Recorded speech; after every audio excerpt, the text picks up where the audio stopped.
The perfect man, would you bow? No. So, okay, think about this. The perfect man, perfect looks, perfect personality, perfect loyalty, never leave you, never cheat on you, treats you amazing, perfect treatment, perfect wealth, money. So technically the perfect man could be a trillionaire. No bow? It's just a little weird. Little weird? Yeah. Would you be willing to do a little weird things for like $1 billion? Yeah. This is what I don't understand. Like, how about this? If I employed you at a Target and you have to bow as the guests come in, and I'll pay you $10 million a year to do that, would you take that job? Yeah. For 10 mil a year, but Yeah. you have to work 9 to 5. Yeah. Or I could give you not only the world's richest man, but he's perfect in every single way. Through him, you would have more money than $10 million a year, and you don't have to work. You don't take that? No. So you do the same exact thing, and in fact, you only have to do it one time, but if you work at the store, you're there for 8 hours. Doing it to everybody. And you have to do it to everybody. Really? Give me the billionaire. Yeah. It just makes more sense to do it there. The perfect man. Oh my god, like, how can people genuinely believe this in 2026? Like, am I the only one who sees it? Because sometimes I think I do. Like, when I watch something like this, I have to wonder, why do the girls go there? Like, you know it's a show that demeans women. Like, that is literally the whole point, right? In order to highlight the collapse of the Western civilization, the destruction of your nation states. So, like, why would a woman go there? And the answer is very simple. She's going there for exposure, right? Like, most of these girls have OnlyFans, and they go there so that the clip gets viral, and then people watch it, and they're like, oh, well, this is a very nice lady. I guess she has a lot of heart to her. What is her OnlyFans? Now, picture this. If you're asked, would you bow down for a guy that has $10 million and is the perfect man? And you say, like, fuck yeah. Is that clip going to go viral? Is anyone, like, going to, try to share this and say, oh, this is the collapse of the civilization. There will be blood and gore on the streets, graveyards everywhere. There will be no children. It's going to be death and despair. Worse than the Black Death, because the women didn't want to have children. And then the Turks came, and the Huns, and the Tatars, and the Visigoths, and they raped the corpses of the Western civilization, and then more death, because those people didn't want to have children as well. But the thing that I don't get is, how is the host not understanding the difference between bowing at a supermarket versus bowing to another human being? Bowing at a supermarket is you doing a job. You basically clock in, you clock out. The humiliation is performative. You're basically becoming the employee of the supermarket in exchange for cash. Bowing to another person is private. It's personal. You're basically submitting yourself to someone else. Now, again, I understand that, like some individuals, some men out there, they want to see the woman, fall on her knees as he enters the house, look at him with awe and admiration simply because he is a man, and welcome him home and be like, oh, you're like the Messiah, the light of my stars. And the thing is, like, there are women like that out there that are like that. I personally wouldn't be able to stand it because that's not a person, that's a dog. Again, like, my opinion, most of the marriages that I know, some of them are successful, including my own, people are partners. Like, my wife doesn't bow to me and I don't bow to her. We sit at the table and we discuss things like adults.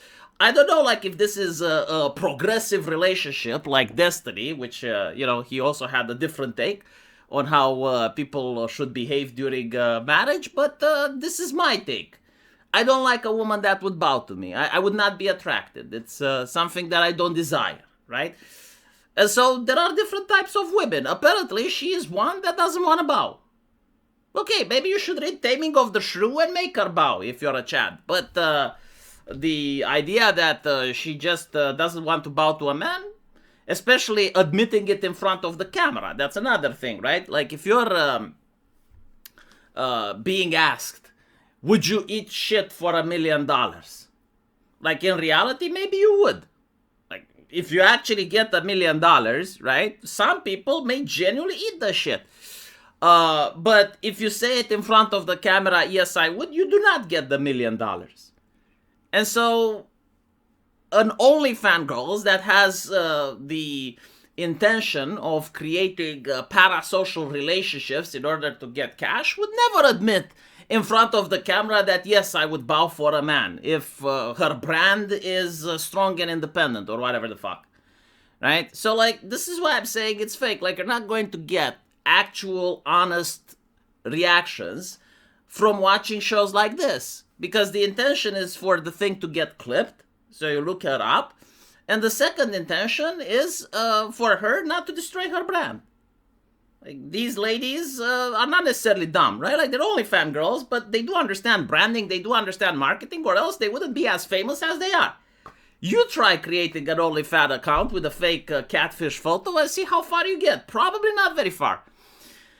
But anyway, what else was there? Oh yeah, the collapse of the Western civilization. If the Western civilization is collapsing, where would you want to live? Because I assume like there must be a civilization on Earth that's strong. Is there? I don't think there is. Would you rather live in the past? And I'm not. Don't bring up the 90s or the 80s. No. Like year 1900 or before.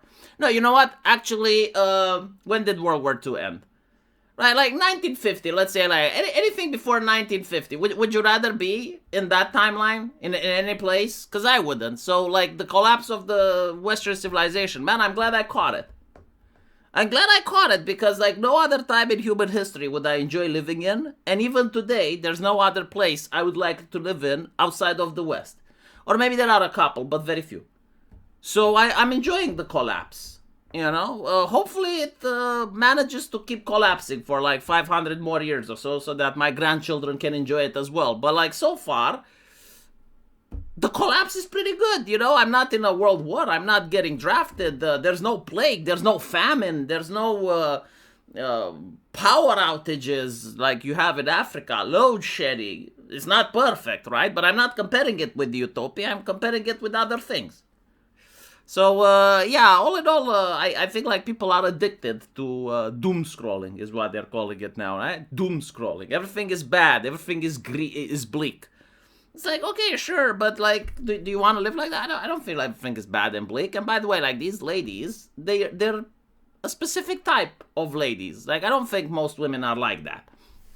And secondly, let's spin the genders around and see what people would respond. If you ask a young man that's single, would you get married to a woman that's 250 kilograms and she has extremely bad breath, she has a rotten teeth, but you know what, she's a really good mother.